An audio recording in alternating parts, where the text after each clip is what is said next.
தீபாவளி பலகாரம் சாப்பிட்டதுனால யாருக்கு என்ன ஆச்சோ, என் வாய் புண்ணா போச்சு. நான் சுட்ட ஜவ்வு முறுக்கும், ஜவ்வு ஓட்ட உடனே சாப்பிட்டு என் வாய் வலிக்க ஆரம்பிச்சிருச்சு. நான் வேஸ்ட் பண்ணக்கூடாது சாப்பிட்ட காரணத்தினால என் வாய் புண்ணா போச்சு. அதனால நேற்று வீடியோ போடல.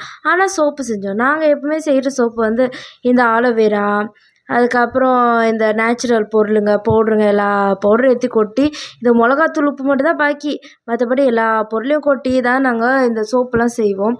செஞ்சுட்டு அந்த மோல்டில் ஊற்றி பார்க்கலாம், கொஞ்சம் ஊற்றி பார்த்தோமா, சூப்பராக இருந்து. நான் கூட என்னவோ ஊற்றுனேன், ஒன்றா உருகி ஓடிடும் நினச்சேன். அது நல்லாவே வந்துருச்சு. அது டீமோல்டு பண்ணும்போது அழகாக பூ போல் தனியாக வந்துருச்சு.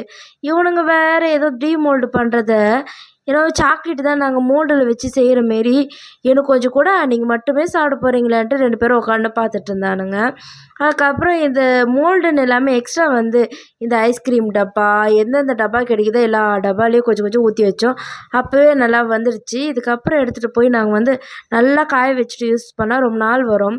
இதை வந்து எங்கே நாங்கள்கிட்ட காய வச்சோம்னா, என்னோடய ஆர்ட் டேபிள் தான் இது. ஆர்ட் டேபிள்னு சொல்கிறத விட மல்டி பர்பஸ் டேபிள்னு சொல்லலாம். எல்லாத்துக்கும் அதை தான் யூஸ் பண்ணிகிட்ருப்போம். அதுக்கப்புறம் ஃபஸ்ட்டு வந்து அந்த தண்ணி நனைச்ச அந்த எண்ணெயெல்லாம் தொடச்சி நல்லா கழுவி எடுத்துட்டு, அதுக்கப்புறம் சோப் போட்டு கழுவினா சூப்பராக வந்து டிஃப்ரெண்ட் தெரிஞ்சுது. ஒரு கை வெள்ளையாக, ஒரு கை நல்லா இருந்து, நல்லா ஃப்ரெஷ்ஷாக இருந்து, பார்க்கவே சூப்பராக இருந்தது. அதுக்கப்புறம் நம்ம சுட்டு பலகாரத்துலேயே உருப்படியாக வந்தது இந்த அதிரசம் தான். நான் வந்து ஃபஸ்ட்டு அன்றைக்கி முறுமுறுன்னு இருந்தால், ஐயோ போச்சா, இதுவும் போச்சு அப்படின்னு நினச்சிட்டு இருந்தேன். ஆனால் நிஜமாக மறுநாள் எடுத்து சாப்பிட்டு பார்க்குறேன், சும்மா பூ போல் வந்து அது எனக்கு சந்தோஷம். மெயினே இந்த அதிரசம் தான். இதுவே பாகுக்காய்ச்சி சூப்பராக வந்துருச்சுன்னா, அப்போ மற்றதெல்லாம் ஜூஜிபி வா வா எல்லாத்தையும் ஒரு நாள் மறுபடியும் ட்ரை பண்ணி எல்லார் வாயை உடைக்க வேண்டியதுதான்.